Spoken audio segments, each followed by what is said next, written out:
नमस्कार, आप देख रहे हैं बड़ी बहस में हूं आपके साथ पूजा यादव। छोटा अखाड़ा बड़े लड़ैया, आज यही कार्यक्रम में हमारे जिस पर हम करेंगे बड़ी बहस। पंचायत चुनाव की तारीखों का ऐलान होना भले ही बाकी हो, लेकिन राजनीतिक दलों की ओर से तैयारियां पूरी की जा रही हैं। उत्तर प्रदेश में होने वाला पंचायत चुनाव 2022 का लिटमस टेस्ट माना जा रहा है। बीजेपी की कोशिश यह है कि इसको जीतकर 2022 की जमीन को मजबूत कर लिया जाए। वहीं विपक्ष के सामने खुद को साबित करने की एक बड़ी चुनौती और एक बड़ा मौका भी उनके पास में, चुनौती को ही मौका माना जाता है। सवाल यही है कि क्या 2022 की तस्वीर का ट्रेलर 2021 का पंचायत चुनाव बनेगा? क्या ओवैसी शिवसेना गांव की गवर्नमेंट में लगाएंगे ध्रुवीकरण का तड़का? पहले ये रिपोर्ट, फिर इसी मुद्दे पर बड़ी बहस।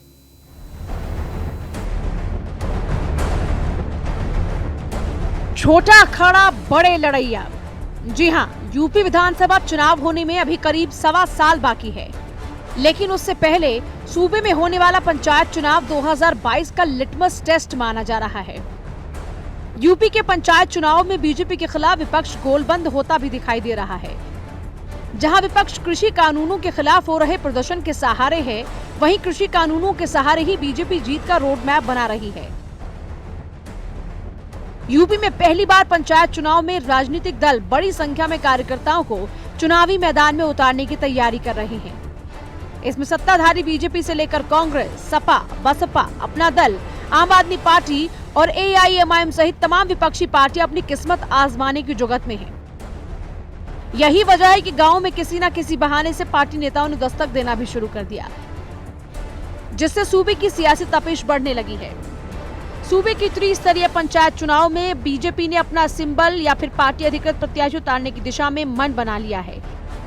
बीजेपी ने पंचायत चुनाव के जरिए गांव स्तर पर नेतृत्व तैयार करने के लिए ग्राम प्रधान तक के चुनाव लड़ने की रणनीति बनाई है।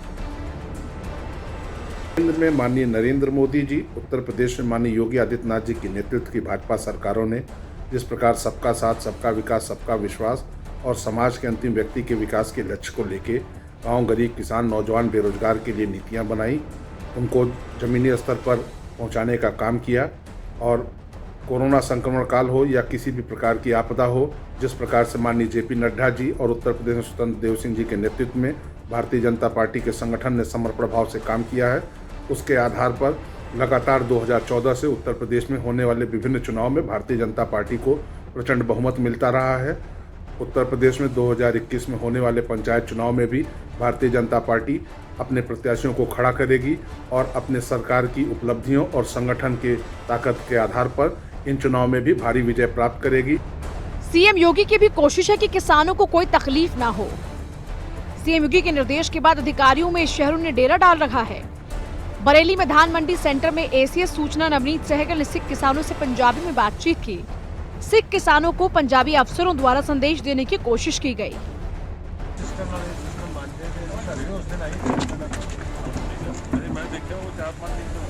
बाकी ये मानक हो जाए पंजाब से, अगर थोड़ा बहुत खिलना है तो उनकी कटौती करके तो वहीं विपक्ष पंचायत चुनाव में अधिकृत उम्मीदवार के साथ उतरने की तैयारी में है। सपा ने जिला पंचायत चुनाव को पार्टी स्तर पर लड़ने का फैसला किया है, जबकि ग्राम प्रधान और क्षेत्र पंचायत सदस्य के लिए अधिकृत प्रत्याशी उतारने को लेकर मन बनाया है। अखिलेश यादव भी लगातार ट्वीट के जरिए सरकार पर हमलावर है। प्रदेश में पंचायत चुनाव को लेकर निश्चित तौर पे समाजवादी पार्टी पूरी तरीके से कमर कस चुकी है। आने वाले समय में आपको देखने को मिलेगा कि जिस तरीके से MLC, स्नातक और शिक्षक संघ के चुनाव में समाजवादी पार्टी को सफलता मिली बिना किसी दंड फंद और बेईमानी के, उसी तरह पंचायत चुनाव में समाजवादी पार्टी बड़े तादाद में और बड़े मार्जिन में चुनाव जीतने जा रही है। जहां ओवैसी शिवसेना पंचायत चुनाव में ध्रुवीकरण का तड़का लगाने को तैयार है, तो वहीं कांग्रेस ने फैसला किया कि जिला पंचायत सदस्य का चुनाव तो पार्टी स्तर पर लड़ेगी, लेकिन ग्राम प्रधान और क्षेत्र पंचायत सदस्य का चुनाव पार्टी के सिंबल पर नहीं लड़ेगी। इस बार पंचायत चुनाव में योगी आदित्यनाथ जी की सरकार डरी हुई है। निश्चित तौर पे जिस तरह से कार्यकाल खत्म होने के बाद 2 से 3 महीने की जो देरी की जा रही है, तो इसका सीधा एजेंडा यही है कि पंचायत चुनाव में भारतीय जनता पार्टी डरी व सहमी है। कांग्रेस पार्टी लगातार बूथ स्तर पे, न्याय स्तर पे सम्मेलन कर रही है। 2014 के बाद हार का लगातार सामना कर रही बसपा भी पंचायत चुनाव के जरिए 2022 की जमीन मजबूत करने की कोशिश कर रही है। बसपा के कोऑर्डिनेटर जिला पंचायत सदस्य से लेकर ग्राम प्रधान प्रत्याशी के चयन को लेकर बैठकें कर रहे हैं। पंचायत चुनाव में बसपा कर्मठ कार्यकर्ताओं को मैदान में उतारने का मूड बना रही है। कुल मिलाकर कहें तो पंचायत चुनाव के जरिए हर दल 2022 की जमीन तैयार करने में जुट चुका है। ऐसे में सवाल उठता है, क्या यूपी के पंचायत चुनाव में बीजेपी के खिलाफ विपक्ष गोलबंद होगा? क्या ओवैसी शिवसेना गांव की गवर्नमेंट में लगाएंगे ध्रुवीकरण का तड़का? क्या 2022 की तस्वीर का ट्रेलर बनेगा 2021 का पंचायत चुनाव? Bureau report, news 1 India. 2022 में विधानसभा चुनाव है, लेकिन उससे पहले 2021 के अंदर जो पंचायत चुनाव है, आप सोचिए, अब तक जब गांव की गवर्नमेंट चुनने की बारी आती थी तो ये आपसी भाईचारे का त्योहार के तौर पर इसको देखा जाता था कि यहाँ पर आपसी भाईचारे से जिसको भी प्रधान चुना जाएगा, जिला पंचायत का सदस्य चुना जाएगा, ये सब आपसी भाईचारे का पूरा होता था इलेक्शन। लेकिन अब यहाँ पर भी पूर्ण रूप से पॉलिटिक्स आ चुकी है। ये कह लीजिए कि अब ये भी पॉलिटिक्स का केंद्र बिंदु बन चुका है। उत्तर प्रदेश की राजनीति के लिए पंचायत चुनाव अब बेहद खास हो चुका है, बहुत ही अहम हो चुका है, बहुत ही महत्वपूर्ण हो चुका है। यही वजह है कि सोचिए, अब तक पार्टियां परहेज किया करती थी कि अपने सिंबल पर हम कम से कम पंचायत का चुनाव नहीं लड़ेंगे क्योंकि ये भाईचारे का चुनाव है। लेकिन अब भाईचारे का चुनाव नहीं है, अब ये बात हो गई है अपनी अपनी इज्जत की। अब अपनी इज्जत को बचाने के लिए कौन क्या नहीं करता, तो हर पार्टी जोर आजमाइश करे। सबसे बड़ी बात यह है कि एक तरफ किसानों की नाराजगी लगातार, दूसरी तरफ सरकार का यह कहना है कि कुछ चुनिंदा लोग हैं जिनकी नाराजगी है, इसके अलावा किसान बेहद खुश है। वहीं दूसरी तरफ विपक्ष के पास में अच्छा खासा मौका है इसको भुनाने का। विपक्ष लगातार किसानों के हित की बात कर रहा है और बार बार जो विपक्ष है वो ये कह रहा है कि देखिए साहब, ये तो धोखेबाजी कर रहे हैं, लेकिन आपका साथ कौन देगा? हम देंगे। और इसी तरीके से हर कोई अपनी अपनी सियासी चाल को चलने में लगातार जुटा हुआ है। और राजनीति में ऐसा ना हो तो फिर किस बात की राजनीति, और उत्तर प्रदेश की राजनीति की बात हो, ऐसा ना हो तो फिर किस बात की राजनीति। चलिए चर्चा की शुरुआत करते हैं। देवेंद्र त्यागी, नेता बीजेपी हमारे साथ में, दीपक झा हमारे साथ में, प्रवक्ता कांग्रेस, कपिल श्रीवास्तव, प्रवक्ता समाजवादी पार्टी, अनिल मिश्र, वरिष्ठ पत्रकार, और संदीप चौधरी भी जल्दी हमारे साथ में होंगे, पॉलिटिकल एक्सपर्ट, अनिल सिंह प्रदेश अध्यक्ष शिवसेना, संतोष दुबे नेता आम आदमी पार्टी, ये सब भी हमारे साथ में होंगे।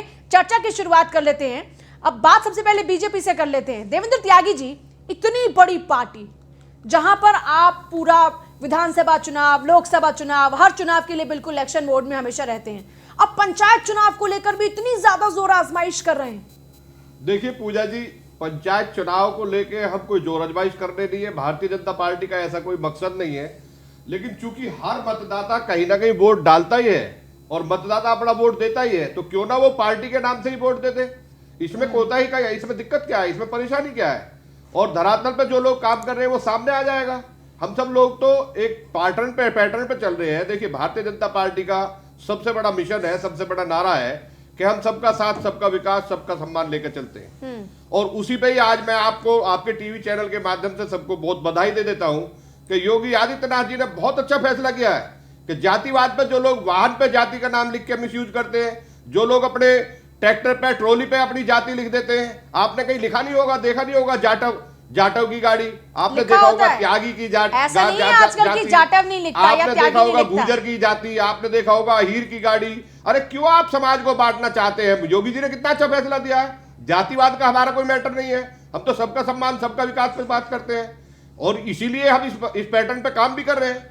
तो योगी जी वास्तव में दिन रात काम कर रहे हैं। भारतीय जनता पार्टी रोजाना फील्ड में ही रहती है, वो चुनाव से उसका कोई लेना देना ही नहीं है। अभी हमारे प्रदेश उपाध्यक्ष राधा मोहन जी देखो जगह जगह मीटिंगें कर रहे हैं, पहले से ही कर रहे हैं। ये तो दूसरे लोग हैं जो किसान के नाम पर राजनीति करने का काम कर रहे हैं और समाज एक्सेप्ट नहीं करेगा। जो झगड़े फसाद से सड़क रोड के जाम करके प्रदर्शन करके वोट पाना चाहता है वो नहीं आ पाएगी। अब तो आप ये कह रहे हैं कि ये बाकी की पार्टियां ये जो उकसा रही, क्योंकि आप इसी शब्द का इस्तेमाल कर रहे हैं कि उकसाया जा रहा है किसान को, तो आप ये कह रहे हैं कि ये सब इनकी राजनीति को साधने के लिए कर रहे हैं? पूजा जी, किसान धीरे धीरे समझ गया है कि ये उनके हक का है और अब धीरे धीरे ये सब चीज समझ में आ जाएगी। कितने किसान के नेतृत्व है जो हमारे किसान मंत्री जी से जाके मुलाकात करी है, उन्होंने समर्थन दिया है और धीरे धीरे सब लोग समझ जाएंगे। इसमें तो वो लोग शामिल हो रहे हैं जो भड़काने का काम कर रहे हैं, जो लोग भड़का के राजनीति पैदा करना चाहते हैं, वो देश में नहीं चलने वाली है।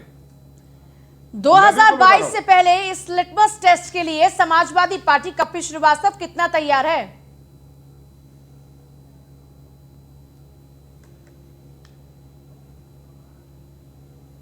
उसका कारण ये है कि आप सारे चुनाव जो हैं वो आप समय से करा रहे हैं। तब कोरोना नहीं है। त्रिस्तरीय चुनाव आप तब करा रहे हैं जब आपने पूरी कमेटी समाप्त कर दी। अब 3-4 महीना जो है वैकेंट की स्थिति में होगी, प्रशासक जो है हमारा प्रशासन करेगा। तो ये बात सीधी सीधी दिखाई दे रही है कि भारतीय जनता पार्टी पंचायत चुनाव से डरी हुई है पूरी तरीके से। और उसका सबसे बड़ा कारण एक और भी है कि ईवीएम मशीन से ये चुनाव नहीं होने वाले। तो भारतीय जनता पार्टी की जितनी पोल खोल है वो सब इसी चुनाव में होनी है, इसलिए हवाई बातें कर रहे हैं। पंचायत चुनाव पे बात है, किसान आंदोलन पे चले गए। पंचायत चुनाव पे बात है, जाति वाले उस पर चले गए कि टैक्स। अरे योगी आदित्यनाथ से बड़ा जातिवादी कौन है नेता? कोई है क्या पृथ्वी पे उनसे बड़ा जातिवादी नेता? गोरखपुर में आकर के सच्चाई जान लीजिए, बच्चा बच्चा आपको बता देगा। और आपको दूसरी बात बता दें, जितने थाने की लिस्ट है उठा करके देख लीजिए। गोरखपुर के अंदर ही मैं बात नहीं कह रहा हूं, पूरे प्रदेश के अंदर आपको जातिवाद खुल करके सामने आ जाएगा। दीनदयाल उपाध्याय गोरखपुर विश्वविद्यालय में जो भी प्रवक्ताओं की नियुक्ति हुई थी 1.5 साल पहले, जरा उठा करके लिस्ट देख लीजिए, आप चौंधिया आ जाएगी। फिर क्या वजह है कि बीजेपी का जो अनुपात था वो आपसे बढ़ गया लगातार? आपका लोकसभा चुनाव में अनुपात और गिर गया, इनका 49 पर पहुंच गया और आप पिछली बार के चुनाव से और कम पर आ गए। हाल ही के हुए उपचुनाव में भी आपके पास जो एक सीट थी सिर्फ आप उस तक ही निपट कर रह गए। ऐसे कई मौके आपके पास आए, फिर ये क्यों साबित नहीं कर पाए कि आप बीजेपी से फार बेटर हैं? आप फार बेटर हैं, ये साबित हो जाएगा इस चुनाव में। मैं इसलिए कह रहा हूं कि ये बैलेट से होने वाले चुनाव हैं। बैलेट से होने वाला चुनाव एमएलसी का हुआ ना, आपके सामने है। 3 सीट हमने वहां पर जीती हैं जहां नरेंद्र मोदी जी की कॉन्स्टिट्यूएंसी है और पढ़े लिखे लोगों ने वोट दिया है। चाहे वो शिक्षक स्नातक हो, चाहे शिक्षक सीट रही हो, चाहे वो स्नातक सीट रही हो, दोनों जगह पे हम लोगों ने अपनी हनक कायम की है। भारतीय जनता पार्टी कहाँ रही? बाकी तो निर्दलीय चुन करके इसमें सामने आए हैं। हकीकत यही है, ये तो कह रहे हैं कि अपनी राजनीति को जिंदा करने के लिए किसान को उकसा रहे हैं। अभी काशी जैसी सीट आप अपनी राजनीति को जिंदा करने के लिए किसान को उकसाने का काम कर रहे हैं। बहुत सीधी सी बात है, किसान वहां बैठा है, हम लोग तो उत्तर प्रदेश में लखनऊ, हम लोग केवल अपने ये नैतिकता के आधार पर उनको समर्थन दे रहे हैं, बैठ के दे रहे हैं। जो सिंध बॉर्डर पे बैठा हुआ है, जो दिल्ली के बॉर्डर पे बैठा हुआ, वो किसान है जिसको ये खालिस्तानी और पाकिस्तानी समर्थक बताते हैं। देवत्या की क्या जवाब है इस बात का? बता रहे हैं कि आप क्योंकि आपको डर लग रहा है कि आपकी हार हो सकती है, क्योंकि यहाँ पर ईवीएम नहीं चलता, इसलिए आप पूरी जोर लगाकर बैठे हैं पंचायत चुनाव में भी। पूजा यादव जी, मैं बता दूं, कपीश जी मेरे बहुत सम्मानित भाई हैं और मैं इनकी बात का जवाब दे दूं। जब जब चुनाव के मामले में ये लोग हारते नजर आते हैं, इनकी कई खाते नहीं खुलते हैं, इनकी सीटें नहीं निकलती हैं, तो ये दोष ईवीएम पे डाल देते हैं, ये दोष वोटिंग सिस्टम पे डाल देते हैं। अरे भाई, अपने कार्यकाल को देख लीजिए। समाजवादी पार्टी के सरकार के टाइम में, मैं बोल रहा हूं आपको, बराबर कह रहा हूं, समाजवादी पार्टी की सरकार के टाइम में यहाँ जघन्य अपराध हुए हैं नोएडा जैसे शहर में, और आपके राष्ट्रीय महासचिव यहाँ आते हैं शिवपाल यादव जी और वो कहते हैं छोटी मोटी घटनाएं होती रहती हैं। आप अपना कार्यकाल देख लीजिए, आप अपनी कार्यशैली देख लीजिए। मैं आपको ये कह रहा हूँ, केवल और केवल उत्तर प्रदेश के योगी आदित्यनाथ ऐसे मुख्यमंत्री हैं। आप ये देख लीजिए, योगी आदित्यनाथ ऐसे मुख्यमंत्री हैं जो लगातार 3-4 बार लोगों से संवाद कर रहे हैं। उत्तर प्रदेश के अंदर तो पूर्ववर्ती सरकारों में यहाँ के मुख्यमंत्री यहाँ आना पसंद नहीं करते थे, नोएडा में आने का अपवाद मानते थे। आप ये जनता से छिपा नहीं है, ये यूपी की जनता भी देख रही है। जो है एफआईआर दर्ज की गई हो, उसको योगी आदित्यनाथ जी की सरकार उठा रही है। दीपक झा, कांग्रेस कितनी तैयार है? जिस कांग्रेस को बहुत ज्यादा जरूरत है संजीवनी की, उस कांग्रेस के लिए ये चुनाव संजीवनी साबित हो सकते हैं, लेकिन क्या उस हद तक तैयारी की है कांग्रेस ने? देखिए पूजा जी, बात नहीं है कि चुनाव तो आते रहेंगे जाते रहेंगे। देश जब से आजाद हुआ है हर 5 साल में हर जगह चुनाव होते हैं, लेकिन आज देश का माहौल क्या हो गया है? भाजपा एक गिद्ध रूपी पार्टी ऐसी बन गई है कि जो कि धार्मिक उन्माद फैलाती है, जातिवाद का उन्माद फैलाती है और विकास का एक ऐसा माहौल क्रिएट करती है। जैसे आप चिप्स का पैकेट लेने जाते हैं और 50 ग्राम का चिप्स के पैकेट में आपको लगता है कि 1 किलो चिप्स भरा पड़ा मिलेगा। तो भाजपा का विकास उसी तरीके से है कि 5 रुपए की चीज दिखाते हैं 500 रुपए की चीज। तो भाजपा इस देश के लिए वो जहर बोने का काम कर रही है। और इनके लिए देखिए, किसान आज इनके दर पे खड़ा है, मोदी जी का कोई उधर दृष्टि नहीं पड़ रही, गृह मंत्री जी की कोई दृष्टि नहीं पड़ रही है। वो बंगाल जा सकते हैं, हैदराबाद जा सकते हैं, आसाम जा सकते हैं, क्योंकि इनको वो चुनाव चाहिए और जनता, अन्नदाता जिसने इनको वोट दिया वो इसको यूज करके थ्रो कर देते हैं। जैसे आप दूध से मक्खी को निकाल के फेंक देते हैं, उसी तरीके से फिर क्योंकि इनको पता है कि सिर्फ और सिर्फ इनसे बरगला के भड़का के आप इनसे वोट ले लीजिए और आप इनके सेंटीमेंट्स के साथ प्ले करिए, भावनाओं का व्यापार करिए। तो ये सबसे बड़े भावनाओं के व्यापारी हैं। ये न देश का विकास करेंगे, न राज्य का विकास करेंगे, न किसानों का विकास करेंगे, न व्यवसायियों का विकास करेंगे, न स्टूडेंट्स का, न छात्रों का, किसी का विकास नहीं करेंगे। लेकिन माहौल इनका इतना तगड़ा है, इतना झूठ के व्यापारी है। देश को समझ में आ रहा है पूजा जी, ज्यादा टाइम नहीं, बकरे की माँ कब तक खैर मनाएगी। कहते हैं ना, काठ की हांडी जो है वो बार बार नहीं चढ़ती है। हिंदू मुसलमान कब तक करेंगे। अब देश विकास मांगने लग रहा है, महंगाई पे कंट्रोल मांगने लग रहा है, उस पर आप देवेंद्र जी कभी बात नहीं करेंगे। बहुत अच्छी बातें करते हैं बीजेपी के लोग, बहुत मीठी बातें करते हैं, मेरा छोटा भाई, मेरा बड़ा भाई, मेरा बेटा, मेरा ऐसा, पूरी दुनिया में रिश्तेदारी ढूंढ के ले आएंगे। नरेंद्र मोदी जी अमेरिका से लेकर चाइना तक दोस्ती। और आपके सामने सिर्फ बीजेपी चुनौती नहीं है, आपके सामने आपके वोट बैंक में सेंधमारी के लिए एआईएम जैसी पार्टियां भी हैं। देखिए पूजा जी, बसपा भी है, आपके पास दलित वोट बैंक था, आपके पास मुस्लिम वोट बैंक था। उस दलित और मुस्लिम वोट बैंक के लिए चंद्रशेखर हैं और इधर मायावती हैं, दूसरी तरफ यहाँ पर आप देखिए एआईएम की एंट्री हो रही है। तो आपके में तो सेंधमारी है, इनका वोट बैंक कहाँ जा रहा है? पूजा जी, राम जब बन गए थे उस समय रावण ने साधु का वेश रख के सीता का हरण कर लिया था और सीता को माया का रूप दिखा के मृग मारीचिका पैदा कर दिया था। भाजपा उसी तरीके से मृग मारीचिका है। स्वर्ण मृग कहीं नहीं है, विकास कहीं नहीं है, धार्मिक उन्माद कहीं नहीं है, ये इन्होंने पैदा किया है। दिखा रहे हैं लोगों को, देखो हिंदू है, मुसलमान है। इससे हमें समाज को बचाना है, इस उन्माद से हमें देश को बचाना है और जनता को इतना सक्रिय बनाना है। इस बार बड़ी बड़ी पार्टियां, नेशनल पार्टीज भी वो चुनाव जो कि भाईचारे का चुनाव होता था उसमें ताल ठोक रही हैं।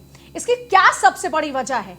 जी बिल्कुल ठीक कहा आपने। देखिए, भारत की राजनीति में पिछले 10 सालों में अगर आप देखें तो काफी बदलाव आया है। पहले केवल चुनाव के नाम पर या तो विधायक के जब प्रदेश में चुनाव हुआ करते थे तो विधानसभा का उसका चुनाव का महत्व था या फिर लोकसभा का चुनाव होता था। दो ही चुनावों के परिप्रेक्ष्य में एक चुनावी राजनीति देखी जाती थी। लेकिन पिछले 10 सालों से अगर आप देखें या हम कहें और थोड़ा पीछे चली जाएं 20-25 सालों में, तो जैसे आज आप पंचायत चुनाव का बात कर रहे हैं, ऐसे ही नगर पालिका, नगर परिषद का जब चुनाव होता है जिसमें पार्षद चुने जाते हैं, तो भाजपा ने आके पूरी राजनीतिक जो एक तौर तरीके थे उसको बदला। भाजपा जमीनी स्तर पर चूंकि छोटे से छोटे चुनाव को भी वो अपने लिए एक इज्जत का या अपना एक आधार बढ़ाने का तरीका बनाती है। उसका बहुत सा बड़ा कारण है क्योंकि भाजपा के पीछे अगर आपको कहने में कोई संकोच नहीं कि जो उनका एक संगठन है आरएसएस, उसका जो वजूद है वो बिल्कुल निचले स्तर पर घर घर तक है और वो इस चीज की महत्ता को समझता है और समझता ही नहीं है, वो आज वही है जो भाजपा को फर्श से अर्श तक पहुंचाया है। भाजपा ने भी इस चीज को समझा है। ये पिछले 20 सालों में बदलाव आया है, वरना अटल जी के पहले तक का या अटल जी के कार्यकाल को आप देखें तो इस तरह की राजनीति नहीं हो रही थी। लेकिन हाँ, अटल जी के बाद धीरे धीरे आरएसएस ने इस तरह घुसपैठ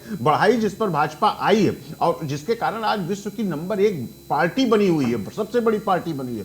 ठीक यही चीज पंचायत चुनाव में, चूंकि आज जो आपका प्रश्न है क्यों सारी नेशनल पार्टियां कूद रही हैं, क्योंकि ग्राम प्रधान हो या पंचायत सदस्य हो या पंचायत प्रमुख हो, यहां से अगर आपको पन्ना प्रमुख शब्द याद हो तो अमित शाह का उस शब्द को याद करिए कि एक लिमिटेड दायरे में लिमिटेड लोगों के बीच में एक पन्ना प्रमुख बना के बिठाया जाता था। तो वो बिल्कुल इसी तरह है जैसे ग्राम प्रधान हो। तो ये एक राजनीति में गली गली एक घर घर तक पकड़ बनाने के लिए चूंकि लोगों को एक अपनी पहुंच बनानी है, अपनी बात कहनी है और अपनी पार्टी या अपनी विचारधारा को वहां पर फैलाना है, तो वहां पर अब चूंकि प्रधान भी एक राजनीतिक व्यक्ति हो गया। वरना आपने बिल्कुल ठीक कहा, प्रधान जो होता है गांव का भाईचारा होता है, एक इज्जत के अनुसार छोटे बड़े का करके चुनाव कर लिया जाता था।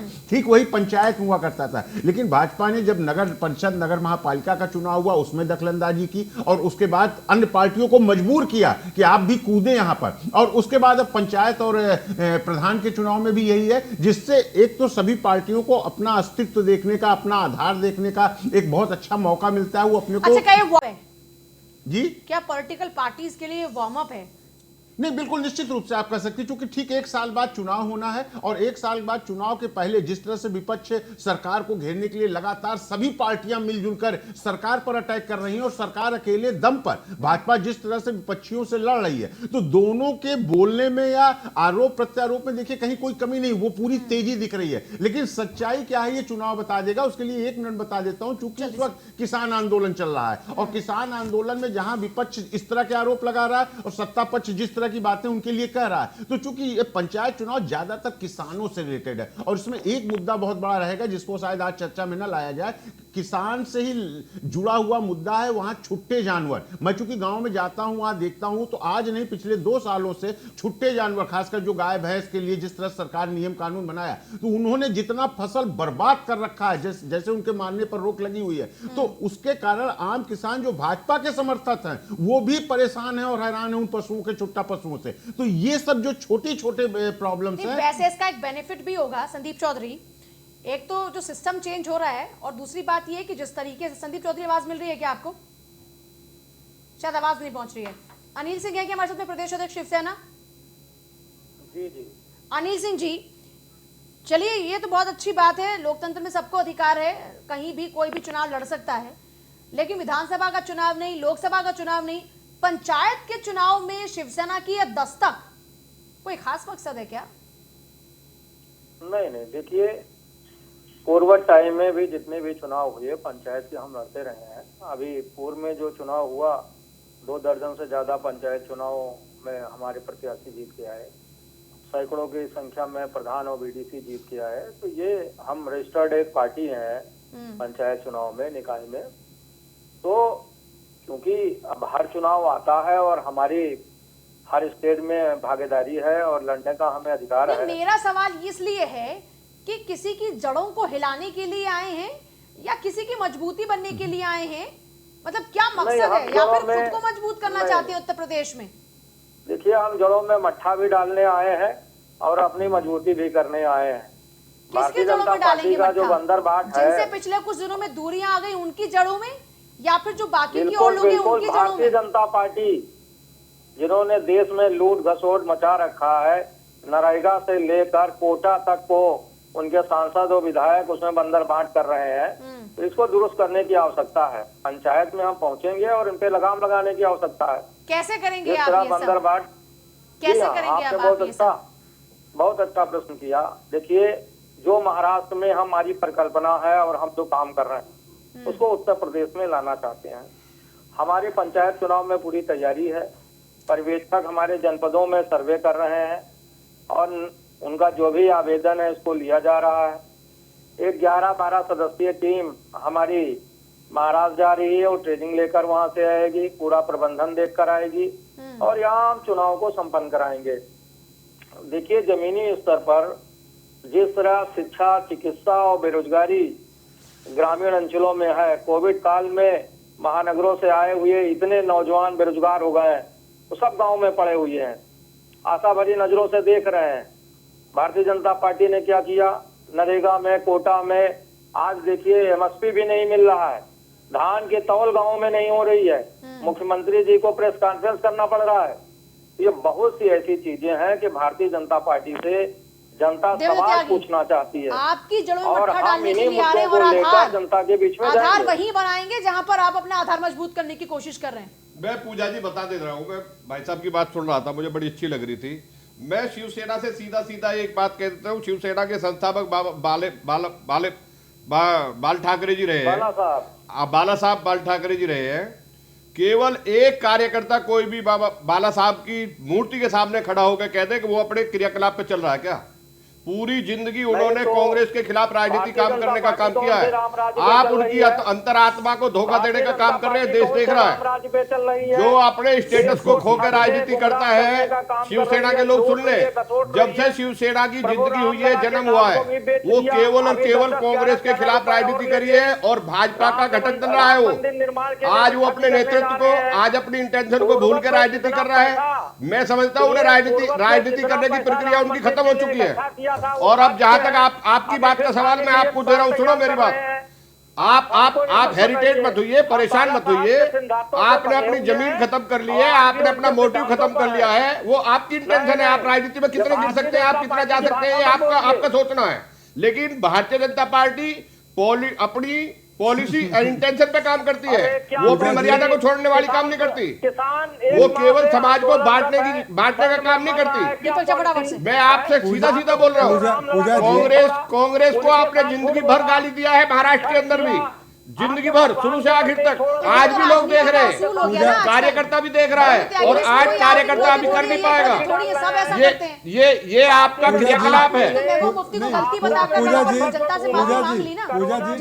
पूजा जी, भाजपा के लोग तो रोज गंगा नहाते हैं, जो भाजपा को गाली देते हैं, भाजपा जिनके नाम की पर्चियां निकालती है कि अगली बार इसको अरेस्ट करवाना है, उसको अपनी पार्टी में ले आते हैं। सारे दागी, सारे फसादियों को कहते हैं पार्टी, जिनको रात में गाली देते हैं सुबह इनके पार्टी में होते हैं। बहुत सारे लोगों को दूसरी बात, महबूबा मुफ्ती के साथ आप सरकार बनाते हैं, आप मायावती के साथ सरकार बनाते हैं, और किसका समर्थन नहीं लेते हैं भाई साहब। आपको दूसरे का थाली का तो छेद दिखता है, और अपनी कमीज सफेद है या काली है उसको नहीं देखते। तो कृपया करके अनर्गल बयानबाजी मुद्दों की बात करें, मुद्दों की बात करिए, देश में विकास का है उसकी बात करिए, हिंदू मुसलमान की बात मत करिए। आपने भ्रामक व्यापार किया है, भ्रम फैलाया है देश में।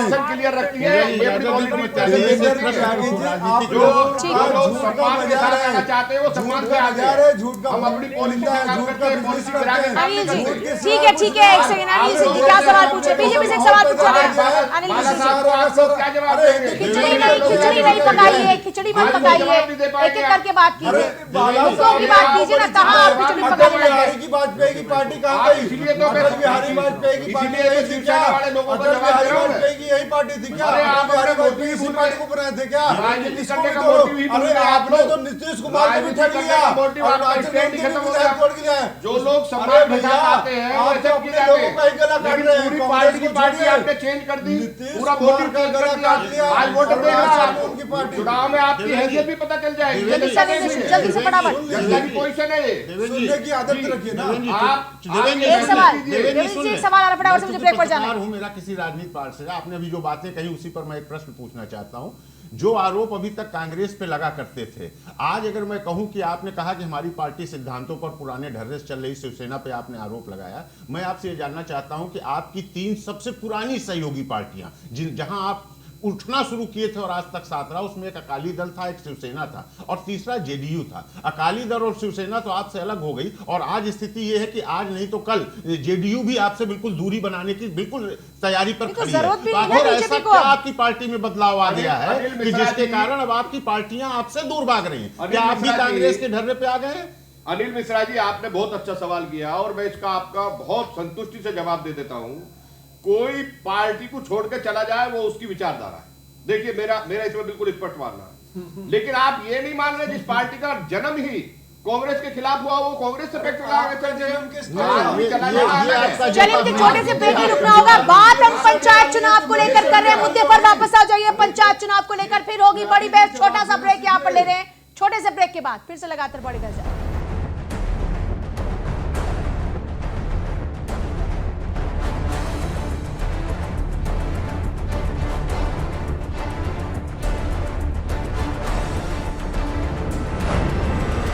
चर्चा की फिर से शुरुआत करते हैं। आज बहुत ही अहम मुद्दा लेकर हम आए हैं। बात हम कर रहे हैं पंचायत चुनाव को लेकर।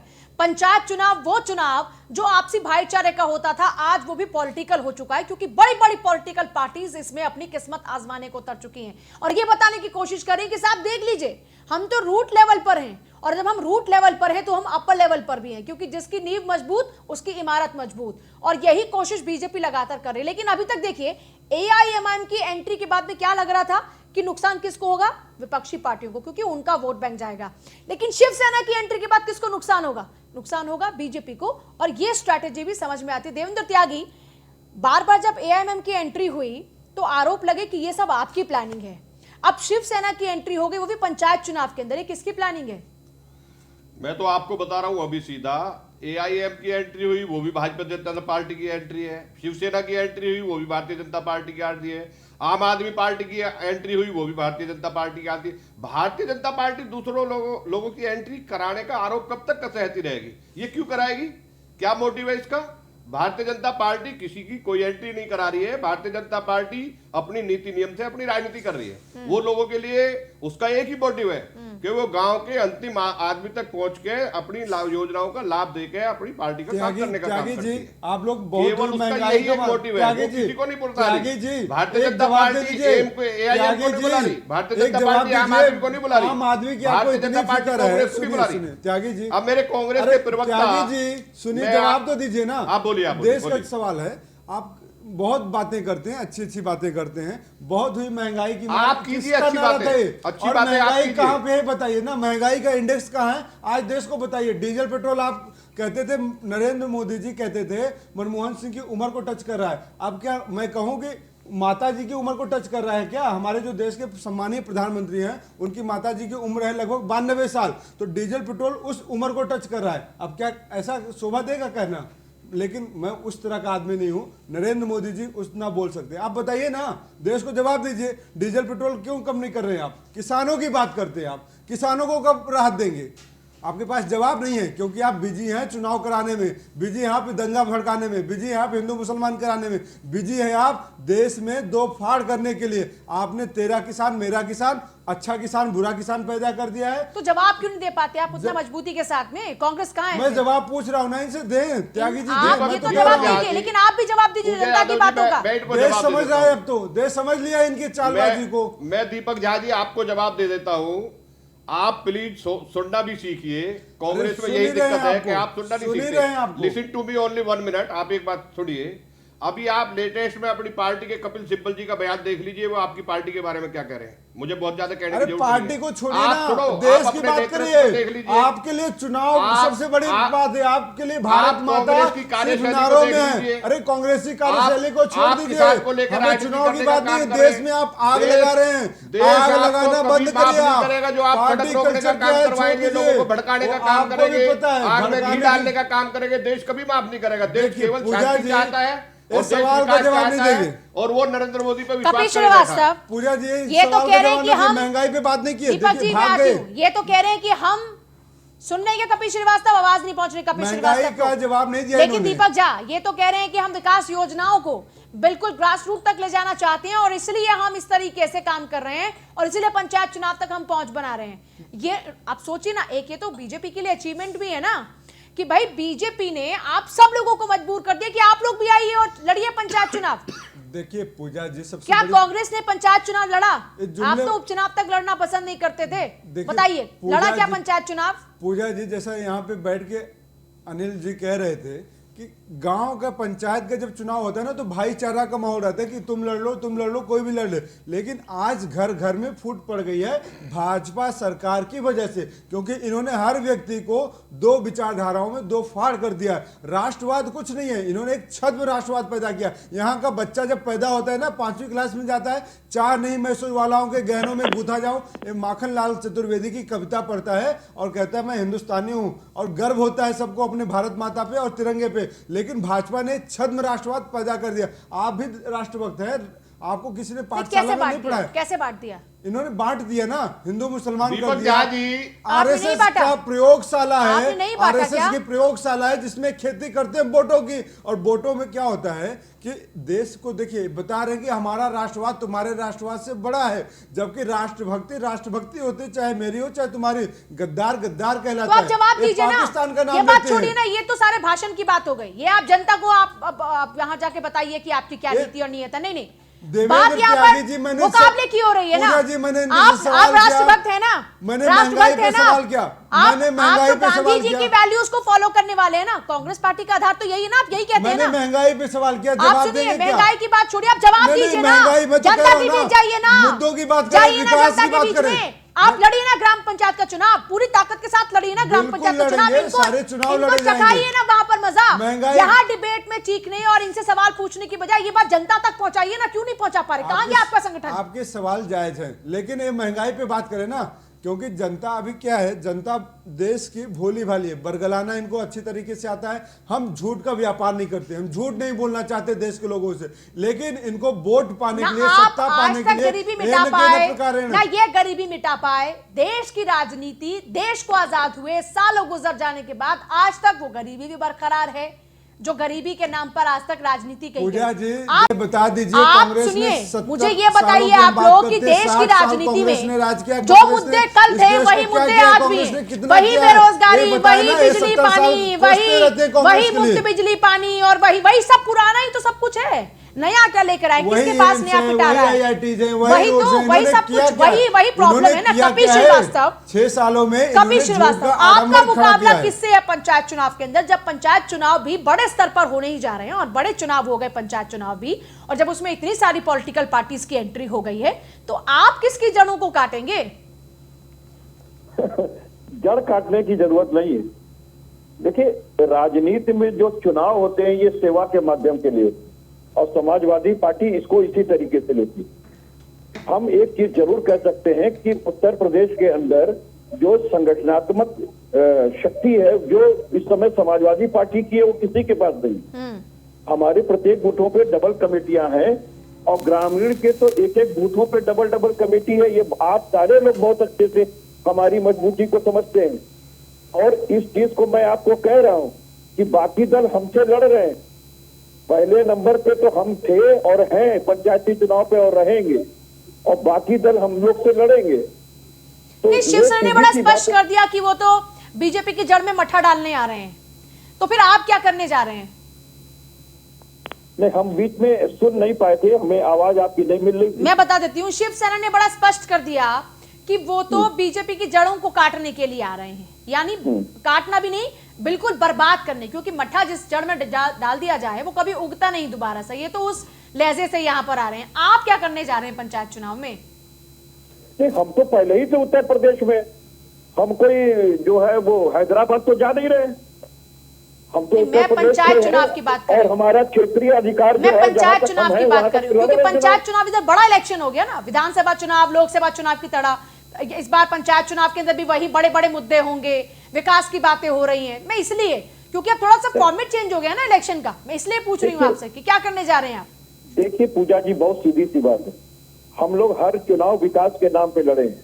हम छद्म राष्ट्रवाद के नाम पर नहीं लड़ सकते, हिंदू मुसलमान के नाम पे नहीं लड़ सकते, और ये चुनाव भी हम लोग विकास की राजनीति करेंगे, और विकास को लेकर के जाएंगे कि समाजवादी पार्टी की सरकार में जो विकास कार्य हुए, जिसका मुसलसल पीछा आज भी योगी सरकार काट रही है, देवेंद्र जी बैठे हुए हैं, ये नहीं बता पाएंगे कि इनकी 4 साल के सरकार में कोई एक ऐसा इंफ्रास्ट्रक्चर पे इनकी सरकार ने काम किया हो जिसका शिलान्यास भी इन्होंने कर दिया हो और फीता भी इन्होंने काट दिया हो। तो ये नहीं बता पाएंगे। आपके नाम के और आपके कराए कार्यों के फीता काट भी रहे हो ये, लेकिन इनके पदाधिकारी और अधिकारी सब पंचायत चुनाव में कमर तोड़ के काम कर रहे हैं। आप कहां पर हैं? अपने घर का झगड़ा मिटा रहे होंगे।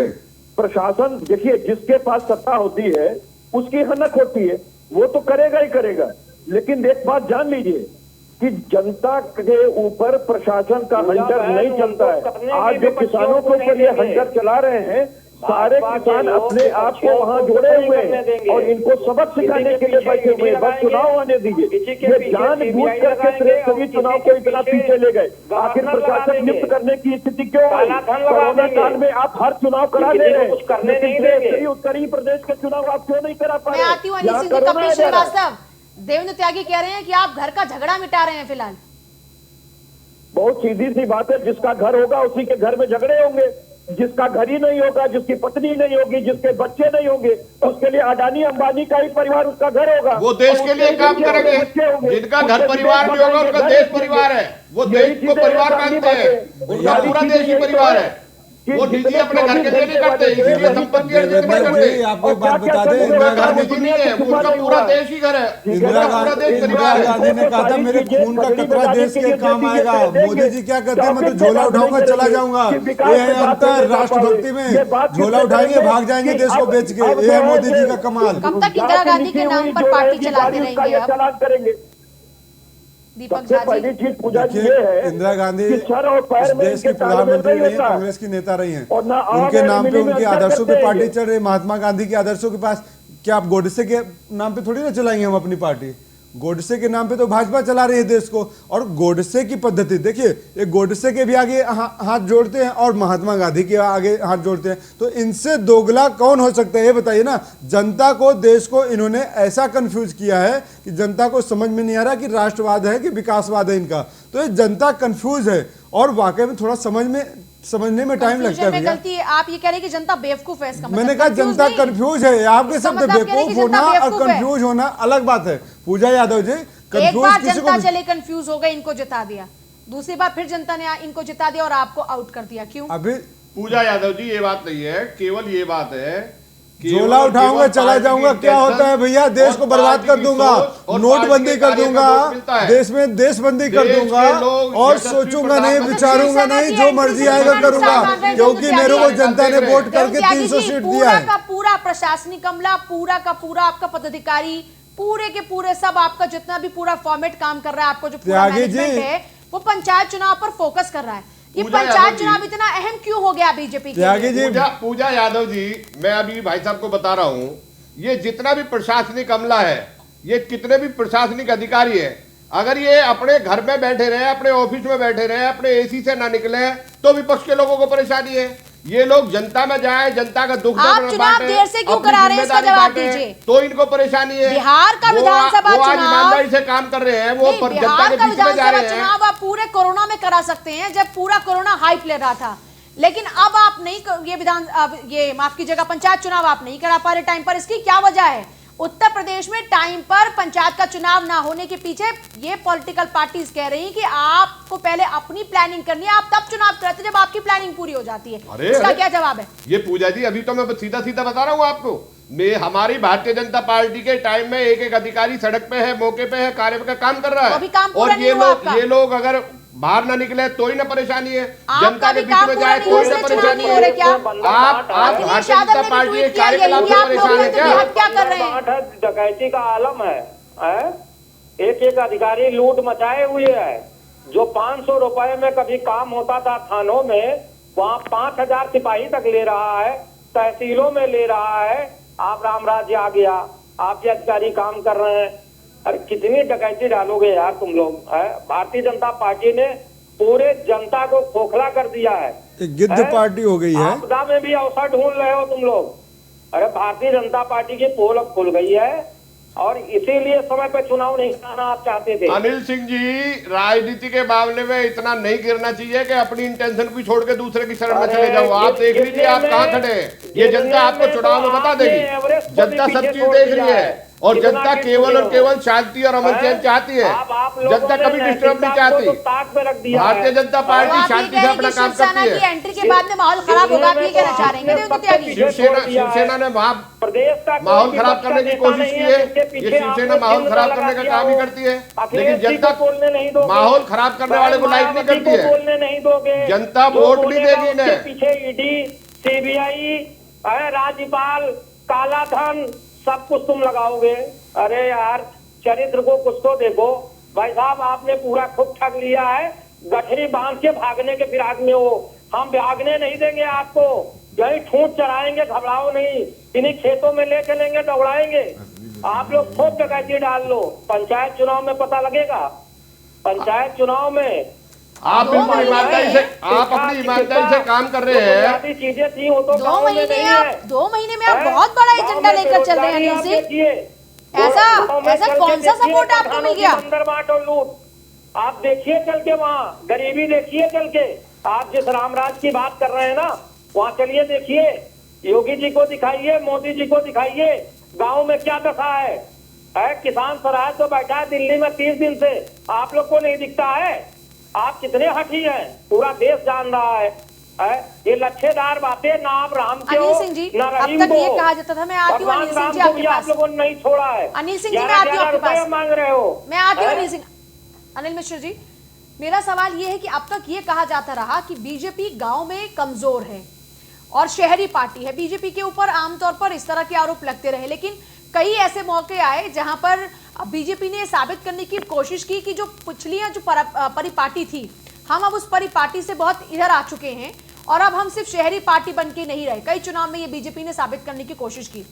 उत्तर प्रदेश में क्या बीजेपी ये साबित करने में कामयाब हो पाएगी कि वो सिर्फ शहरी पार्टी नहीं है?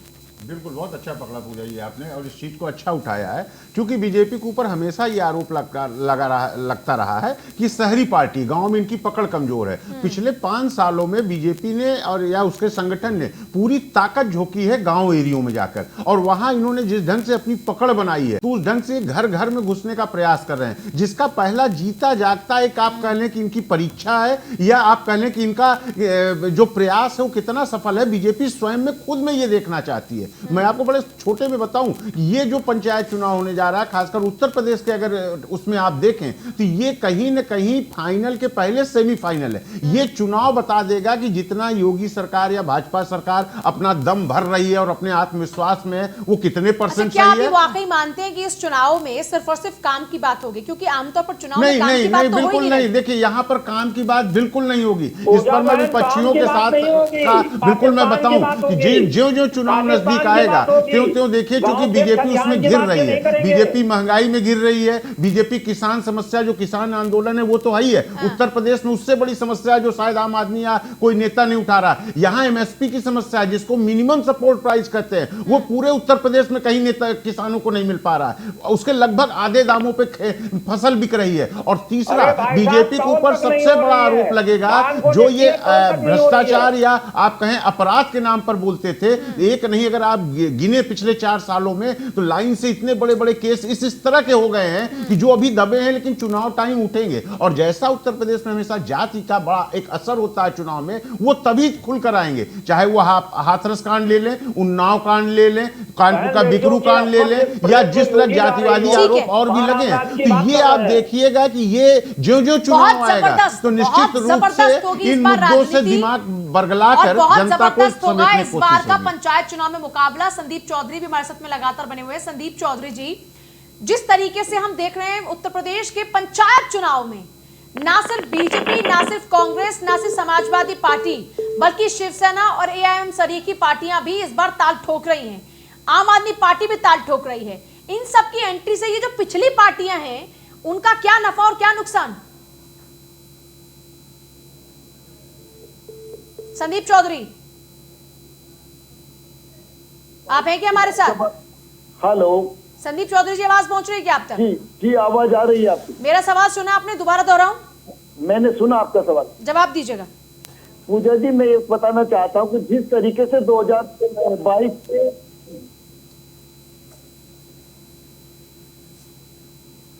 संदीप जी, आवाज नहीं आ रही है आपकी। चलिए, शायद हमारा संपर्क नहीं हो रहा। यही सवाल अनिल जी मेरा आपसे भी है। क्या एक बार प्रश्न फिर से मेरा सवाल ये है कि ये जो पार्टियां शिवसेना की बात हो, आम आदमी पार्टी की बात हो, एआईएम की बात हो, इनकी एंट्री, ये जो पिछली पार्टियां जिनका अस्तित्व ऑलरेडी है उत्तर प्रदेश के अंदर, इनको क्या नफा और क्या नुकसान होगा? मतलब क्या सियासी समीकरण बनता है इसके आधार पर? समीकरण देखिए, जैसे ओवैसी के आने से जिस ढंग से बिहार में चुनाव के समीकरण बदले हैं, निश्चित रूप से उत्तर प्रदेश में भी बदलते, लेकिन विपक्ष भी कहीं ना कहीं उतना तेज एक्शन लेने के मूड में आ गया है। शिवसेना का यूपी में एंट्री कराना, पंचायत चुनाव में उसको एंट्री कराना, या आप पार्टी का एंट्री कराना, निश्चित रूप से बड़ी सोची समझी रणनीति है। और चुनाव में इन जो नई पार्टियां होती हैं और इनके जो नए समर्थक होते हैं, नए वोटर होते हैं, ये कहीं ना कहीं बड़ी पार्टियों का खेल बिगाड़ते हैं। हाँ, ये अभी कह पाना मुश्किल है कौन पार्टी किस पार्टी के लिए नुकसानदेह हो जाएगी, ये तो रिजल्ट ही बता पाता है। लेकिन ओवरऑल जब देखने में आता है, जैसे बिहार में ओवैसी की पार्टी ने विपक्षी पार्टियों का काफी खेल बिगाड़ा है, तो देखना है शिवसेना यहां एंट्री करने के बाद वो सत्ता पक्ष का कितना खेल बिगाड़ती है, और ओवैसी एंट्री करके